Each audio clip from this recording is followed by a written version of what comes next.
नमस्कार।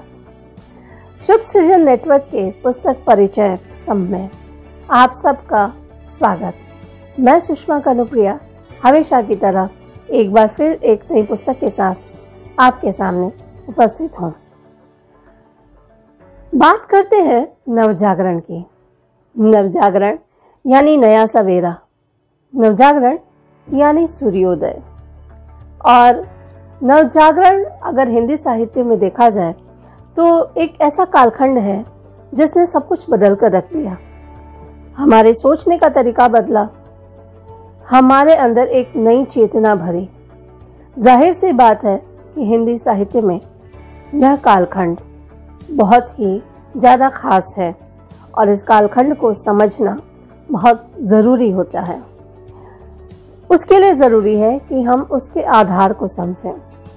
नवजागरण एक ऐसा कालखंड है जिसमें हमें राजा राममोहन रॉय, ईश्वर चंद्र विद्यासागर जैसे कई समाज सुधारक मिलते हैं। हमें एनी बेसेंट मिलती हैं, सिस्टर निवेदिता मिलती हैं, भारतेंदु मिलते हैं और एक ऐसा कालखंड, एक ऐसी बयार बहती है बदलाव की कि हम एक नई सुबह की तरह कदम रखते हैं। जब हम नवजागरण की बात करते हैं तो अनायास ही उगते हुए सूर्य का एक दृश्य हमारे सामने उपस्थित होता है। आज मैं आपके सामने जो पुस्तक लेकर उपस्थित हुई हूँ वो भी नवजागरण ही है और दृश्य आप देख रहे हैं उगते हुए सूर्य का ही है। पुस्तक लिखी है डॉक्टर सुमिता चट्टोराज ने। ये किताब मेरे हाथ में बहुत पहले आई थी मगर मौका नहीं बन रहा था, तो आज हम इस किताब को लेकर बात करते हैं क्योंकि बहुत दिन से मेरी इच्छा थी कि इस किताब पर मैं बात करूं। पुस्तक को मानव प्रकाशन ने छापा है और लेखिका ने ये पुस्तक अपने पुत्र को समर्पित की है। किताब बहुत मोटी नहीं है, लेकिन ये तय है कि आरंभिक तौर पर अगर आप नवजागरण को समझना चाहेंगे तो ये किताब आपकी मदद करेगी। तो हम पन्ने आगे पलटते हैं। इसमें जो अनुक्रम है वो देखिए। नवजागरण की अवधारणा, बंगाल का नवजागरण, हिंदी नवजागरण में मनीषियों का योगदान, बंगाल के नवजागरण का हिंदी भाषा और साहित्य पर प्रभाव, और इसके बाद जो सहायक ग्रंथ सूची है वो है। नवजागरण की अगर बात चलती है तो बंगाल का जो उल्लेख है वो अनायास ही चला आता है क्योंकि बंगाल ने नवजागरण के क्षेत्र में बहुत बड़ी भूमिका निभाई है और स्वामी विवेकानंद, ईश्वर चंद्र विद्यासागर, रामकृष्ण परमहंस, राजा राममोहन राय, माइकल मधुसूदन दत्त, ऐसे कई नाम हैं। स्वर्ण कुमारी देवी, सरला कुमारी देवी और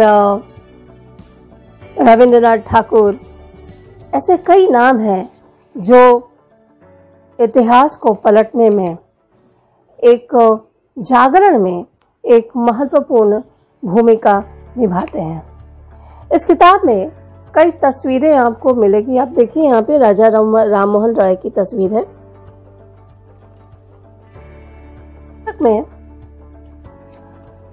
बहुत विस्तार से आपको काफी कुछ समझने को मिलेगा।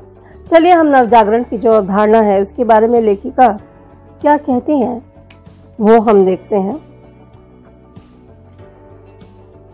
वो लिखती हैं, ये आपको पृष्ठ 12 पे मिलेगा। हिंदी नवजागरण हो या बांग्ला नवजागरण, दोनों ही भारतीय नवजागरण के गर्भ में जन्मे ऐसे वैचारिक आंदोलन हैं जो भारतीय समाज को साहित्य की विभिन्न विधाओं के माध्यम से एक नई दिशा दिखाने में कामयाब रहे। वस्तुतः नवजागरण जीवन के प्रति मानव का एक नया दृष्टिकोण है। यहाँ पर आपको नवजागरण की परिभाषा भी मिलती है। नवजागरण मानव का बौद्धिक पुनरुत्थान है जो उसे मध्यकालीनता की जड़ता से निकालकर स्वतंत्र चिंतन की ओर मोड़ता है। जब हम पृष्ठ 13 पे जाते हैं तो यहाँ पे नवजागरण की अवधारणा के बारे में समझाया गया है और आप देख सकते हैं यहाँ पे तस्वीरें भी हैं, रविंद्रनाथ टैगोर हैं। ये प्राचीन इटली की तस्वीर है। और जब हम बंगाल के नवजागरण की बात करते हैं तो ये देखिए प्राचीन कलकत्ता, ये आपको ऐसा दिखेगा। ये है बंगाल में जो हमेशा से एक चेतना थी उसके बारे में है। और ये सती प्रथा जिसने राजा राम मोहन राय को पूरी तरह से झकझोर दिया था। आप नवजागरण के बारे में, उसकी अवधारणा के बारे में समझते हैं। ये देखिए,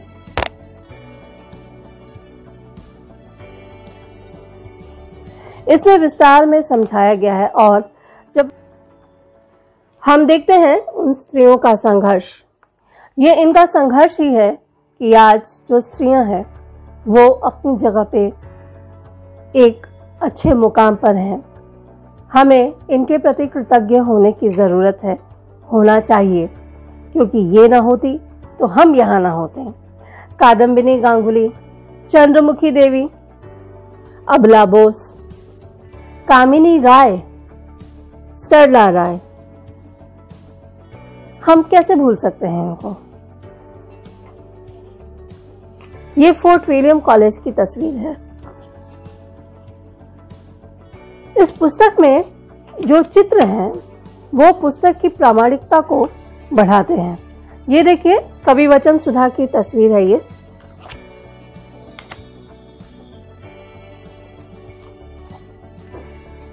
पृष्ठ 37 पर एक उक्ति है, भारतेंदु की है, जिन्होंने निज भाषा उन्नति अहे का जो मंत्र दिया था। भारत के भुज बल जग रक्षित, भारत विद्या लहि जग शिक्षित, भारत तेज जगत विस्तारा, भारत भय कंपीय संसारा। आप इस अवधारणा को देखिए, कितना आत्मविश्वास है। ये है सरस्वती का चित्र। महावीर प्रसाद द्विवेदी और सरस्वती, इन दोनों को हम अलग नहीं कर सकते। दोनों एक दूसरे के साथ ही आते हैं। और द्विवेदी युग में सरस्वती पत्रिका का क्या योगदान था, ये हमें अलग से बताने की जरूरत नहीं है, बल्कि हम तो कहते हैं इससे बाकायदा काम होना चाहिए। मुझे लगता है कि इस किताब को नवजागरण को समझने के लिए पढ़ा जाना चाहिए। विशेषकर जो विद्यार्थी हैं, जो नवजागरण के बारे में जानना चाहते हैं और नवजागरण को लेकर काम करना चाहते हैं, मैं कहूँगी कि उनको ये पुस्तक, डॉक्टर सुमिता चट्टोराज की पुस्तक जरूर पढ़नी चाहिए। अब हम आते हैं लेखिका के बारे में जानते हैं। ये देखिए तस्वीर है।